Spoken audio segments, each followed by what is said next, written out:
BWOne here from BWOne.com, and it's the Blackberry 10 OS, the Blackberry Z10, and the Q10, enough to save the new Blackberry.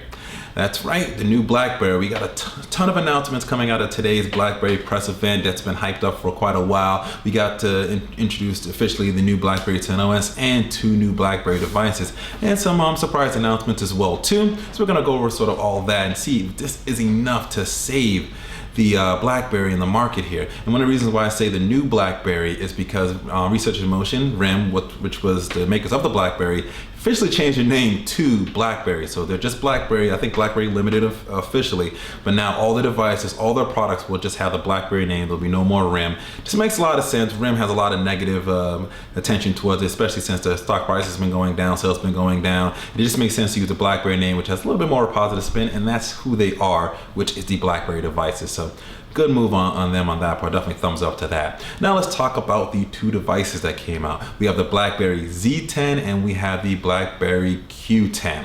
Both touch 2 different markets. The Z10 is for the touch crowd out there, so it's all touch enabled device, while the Q10 still has a physical QWERTY keyboard. That famous Blackberry QWERTY keyboard has a touchscreen as well too, but more for traditional Blackberry users out there. Both come with similar specs as well too, with the Z10 really being more the flagship device for them, with a 1.5 gigahertz dual core processor, 4.2 inch high resolution display, 2 gigabytes of RAM, 16 gigabytes of onboard storage, micro SD card support up to 32 gigabytes, 8 megapixel rear facing camera, 2 megapixel front facing camera, and it's gonna have 4G support as well too, and LTE built into it as well. We'll be running the Blackberry 10 OS. Will be the first touchscreen device to run the new Blackberry 10 OS.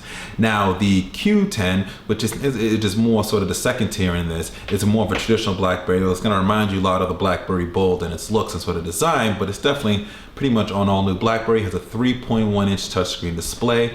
It does have a dual core processor inside of it, not quite sure on the speed. Should have about 2 gigabytes of RAM with it, and has 8 megapixel rear facing camera.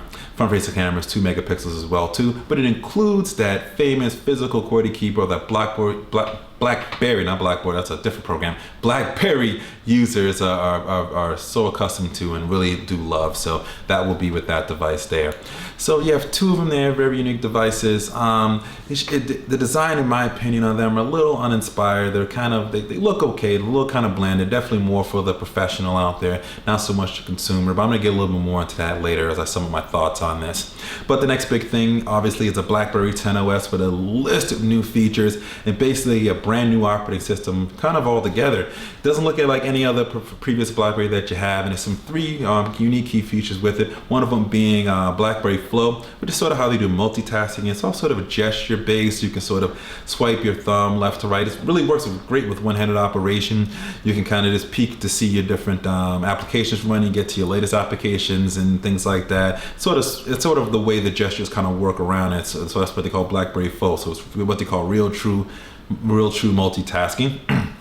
They also have Blackberry Hub, which is basically where all your notifications, everything that you know from social networks and stuff are going to be located, where you can get it all in one location right there. Cool thing about it is it has deep social network integration, so Facebook, Twitter, LinkedIn, all sorts of things like that. You get to use some of the features and things like that, such as chatting, liking statuses, being able to reply to statuses, being able to update statuses and send out tweets and things like that are built into there as well too. And you can easily navigate between all of them without actually opening up the full application. So you don't need to do the whole Facebook application just to like or upload a picture. You're going to be able to pretty much do it all within that Blackberry Hub within there like that. So that's pretty cool that they've included that. Works pretty smooth from what it seems like.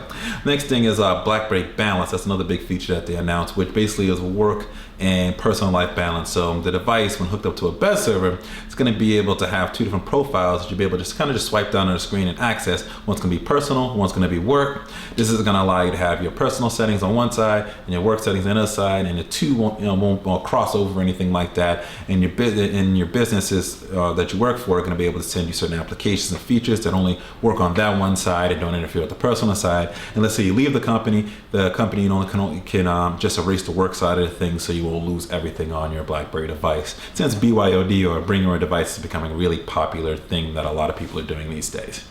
Some of the other cool features that I saw with it is definitely the keyboard, especially on the Blackberry Z10 with the virtual keyboard. Pretty cool. Looks very similar virtually even to what the physical keyboard on a Blackberry looks like. The nice thing is the predictive texting, where you kind of see it all across the keyboard, and you can sort of just flick your letters up there, which is really nice to have, and you can seamlessly actually switch between different languages. So just by kind of starting to type in it, it'll be able to switch from English to sort of say French or something like that. So I thought those two things with the keyboard is pretty cool and pretty unique, so it might make it the best virtual keyboard out there. Obviously we're gonna have to test that out.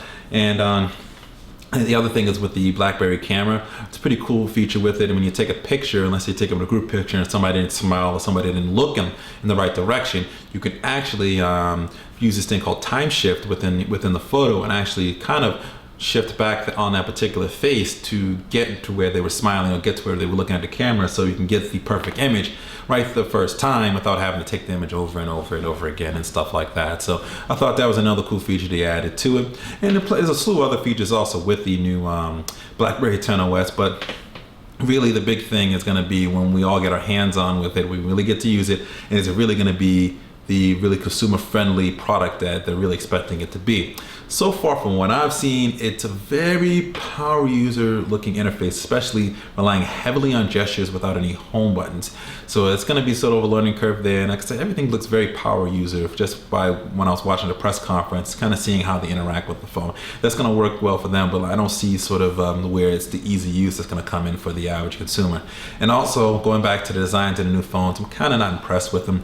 Spec-wise, I think they're fine internally with dual core processors and 2 gigabytes of RAM and stuff like that, and the cameras and such, but I think I'm a little disappointed on the sort of overall look and design. They're very, professional, industrial looking, which is going to work for the business side of things, but between business and casual is really blended and it really sort of blending right now. People using their personal devices for both, and looks really do matter in that case, and that's where I think RIM's sort of lacking with this. When you look at that device, you compare it to something like the Samsung Galaxy S3, LG Optimus G, iPhone 4S, even iPhone 5. It doesn't have quite that nice, sleek, sort of sexy look that those phones have that attract a lot of consumers with this here. So a little disappointed in that, and hopefully that's something that they'll be able to improve in future versions of the hardware. Also, one thing software-wise I forgot to mention is the new BlackBerry Messenger, BBM 10. So it's the same BBM that you had before that so many people love, but the one thing they added with it is voice chat. Really cool. You'll be able to start a voice call right within the application. It's run smooth and seamless. I thought that was really cool that they added that on there. Very similar to how you have with Google Talk. If you use Google Talk on Android, you can switch to a video call if you want to very quickly as well too. But it's nice that with BBM and a large amount of users that this is really a cool feature for them to have. No word if BBM is still tied to the hardware, to sort of BlackBerry hardware with a pin, or it's going to be some software based and you might see BBM on other platforms and other devices. No word on that just yet. But my thought sort of here with RIM is that it's still up in the air. Sorry, I'm just calling the RIM Blackberry, the new Blackberry. It's sort of still up in the air. They sort of reinvented the company, re-energized it. So it's sort of coming out a little bit brand new here. And I think the first attempt of these devices are going to be interesting. I think it's going to spark the old users to sort of come back a little bit and have people look at it, but I don't think these are the devices yet that are going to bring people to really want to use them on both the consumer side of things for business as well too. They really need to look at, as far as some of the design or sort of the way it did things, was sort of the BlackBerry Curve. BlackBerry Curve back then didn't look like any other traditional BlackBerry, which had a very industrial business look to it. The Curve was a lot sleeker, a lot softer looking, smaller device, more pocketable, more phone-like, which is what made that device very popular amongst a lot of people, and was affordable as well too. So I really want to see RIM kind of take the thought process they have with that and apply it to the next versions of hardware that they put out here with the new BlackBerry OS. So hopefully they'll be able to figure that out. But I think right now it's good to see that they're in the game. It's good to see that they're competing. I don't know if I don't think Android and iOS right now have much to worry about in terms of market share. Windows Phone, I'm not even sure really if they even have too much to worry about right now. It's going to be a bit of a slow process. Although both the Z10 and the Q10 are going to be out on US carriers, with the Z10 pretty much out, I believe, on everybody across the board. And the Q10 I know for sure is out on AT&T and will be out for Sprint as well too. So we'll see how these work out. But for right now, your thoughts that I'm concerned about here. Let me know what your thoughts on the new BlackBerry. You think this is a good move? You think the BlackBerry OS 10 is good? Pass or fail? From what you just seen, obviously you got to get some use with it, which we're hopefully going to get real soon.